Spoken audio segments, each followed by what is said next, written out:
Herkese merhaba. Tata Steel 2026 turnuvasının dördüncü turuyla karşınızdayım. Beyazlarda Çitan Maravin, siyahlarda ise Hans Niemann. Hazırsanız oyuna başlayalım. At F3, rete açılışı, at F6, G3, G2 karesinde fili için yer açıyor. C5, C piyonunu merkez mücadelesine dahil ediyor. Fil G2, fianchetto yapısını oluşturdu. Rok hazırladı. At C6, C4, C piyonunu merkez mücadelesine dahil ediyor. D5, C alır D5, kanat piyonuyla rakibinin merkez piyonunu değişiyor. At alır D5. Değişimler sonunda Aravin yarı açık C dikeyine sahip olurken Niemann yarı açık D dikeyine sahip oluyor. At C3. İngiliz açılışı simetrik varyanta transpoze oldu. D5 atı üzerinde baskı oluşturuyor. At C7. At C7 karesinden B5 sürüşünü destekleyebilir. Kısa rok şah güvenliğini sağlıyor. E5 merkeze piyon yerleştirirken filin çaprazını açıyor. A3 atın B4 karesine gelmesini engelledi. Kale B8 kale G2 karesindeki filin çaprazından ayrılırken B5 sürüşünü hazırlıyor. D3 9. hamlede Aravin merkez piyonunu oynuyor. Açık renkli karedeki fil uzun çaprazda C1 karesindeki fili canlandırabilmek için merkez piyonlarının açık renkli karelerde olması gerekiyor. Fil E7 rok hazırladı. At D2 F dikeyindeki piyonun önünü açarken filin çaprazını açarak rakibinin B5 sürüşünü engelliyor. Fil D7 atı destekledi. Artık B5 sürüşüyle vezir kanadından atak başlatabilir. At C4 fil alır C6 devamında at alır E5 ile piyon kazanmak istiyor. F6 F4 E5 hücum başlattı. B5 tempo ile B5 sürerek E5'e baskı uygulayan atı kovuyor. At E3 kısa rok şah güvenliğini sağladı. Bu konumda F alır E5 yapılırsa at alır E5 ile at merkez E5 karesine yerleşir. F5 F dikeyini kapatıyor. G ve H piyonlarıyla şah kanadından saldırısına devam edebilir. At D4 G4 piyon sürüşleriyle şah kanadından saldırı başlatıyor. Şah H8 profilaktik hamle şah açılması muhtemel olan G dikeyinden ayrıldı. Fil D2 D7 karesindeki filin hareket alanı sınırlı. Fil E8 fil kendisine daha aktif olabileceği bir çapraz arıyor. At E4 D2 karesindeki filin çaprazını açarken at E4 karesinden şah kanadı saldırısı için G5 sürüşünü destekliyor. Fil F7 fil vezir kanadına ateş ediyor. Fil C3 fil uzun çaprazdan D4 atına baskı oluşturdu. B4 Aravin şah kanadından atak oluştururken Niemann vezir kanadından atak oluşturarak karşılık veriyor. Fili istedi. A alır B4 C alır B4 fil D2 fil B3 ver veziri vezir E2'nin savunmasına bağlı vezir E1 at C B5 A7'yi savunurken D4 atını destekliyor ve vezir kanadındaki baskısını artırıyor. Bu konumda fil alır B4 yapılırsa fil alır B4, vezir alır B4 devamında at alır E2 ile Niemann verdiği piyonu geri alır. Kale C1, kalesini açık C dikeyinden aktifleştiriyor.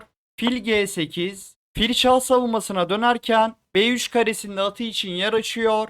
Kale D1, A5, Niemann vezir kanadından saldırısına devam ederken Aravind'in şah kanadı saldırısı çok yavaş kaldı. Şah H1 profilaktik hamle G1 karesinde kalesi için yer açarken ileride at alır E2'lerin şah temposuyla gelmesini engelliyor.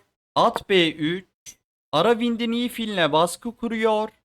At C4 at alır D2 rakibinin iyi filini alırken B piyonunun önünü açıyor.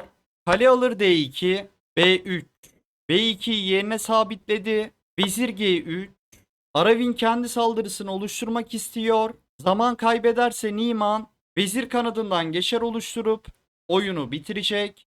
A4, G5, şah kanadındaki dikeyleri açmak istiyor. A3, B alır A3 yapılırsa Niman B dikeyinde geçer piyon oluşturur.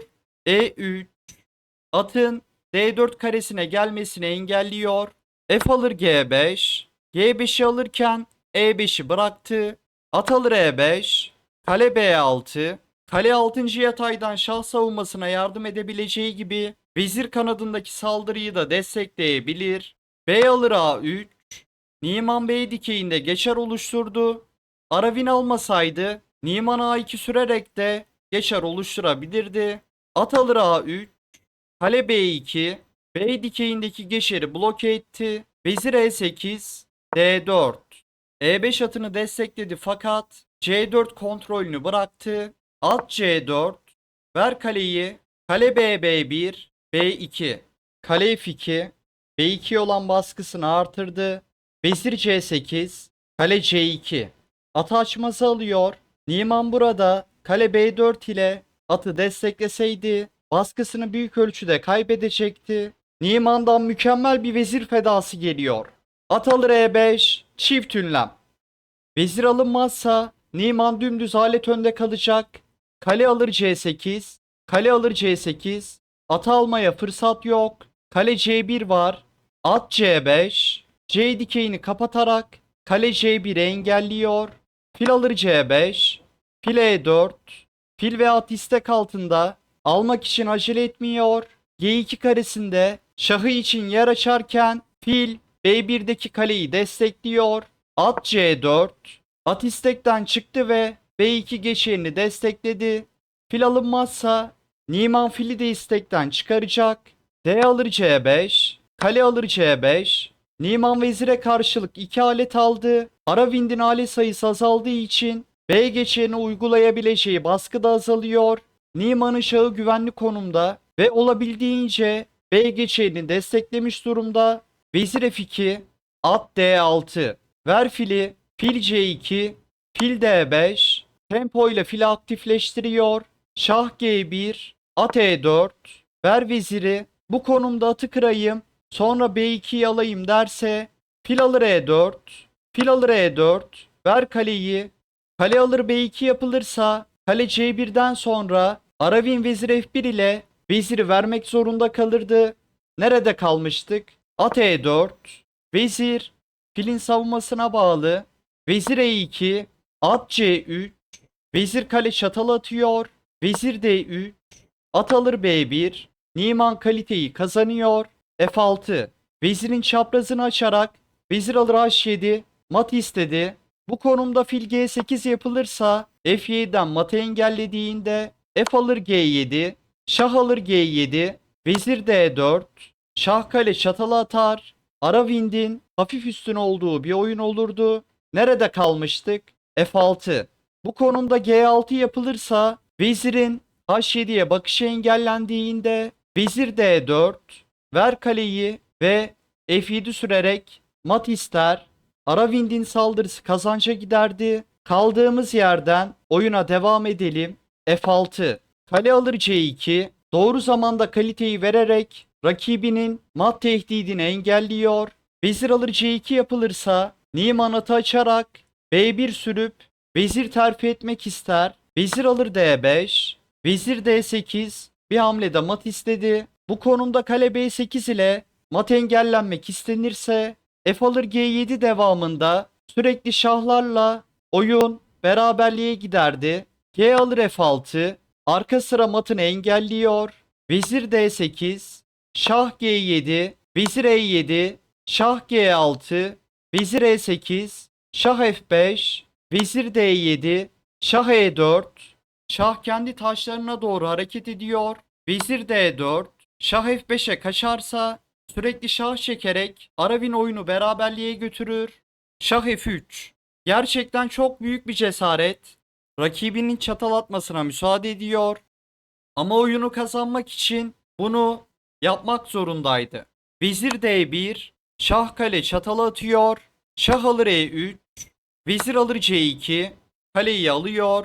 At D2, B geçenin önünü açtı ve at terfi karesini kontrol ediyor. Vezir C5, Niman şah E2 oynuyor ve Aravin oyunu terk ediyor. Niman B1 sürüp vezir terfi etmek istiyor. Aravin vezir alır B6 ile kaleyi alırsa Niman B1 sürüp terfi eder ve vezir takasına zorlardı. Devamında at ve 2 piyon üstün rahat bir şekilde oyunu kazanırdı. Vezir F2 şah çekilirse şah D1 devamında mantıklı bir şah çekiş kalmıyor. B1 sürüşüne çözüm yok. Analizi beğendiyseniz videoyu beğenmeyi ve kanala abone olmayı unutmayın. Sonraki videoda görüşmek üzere.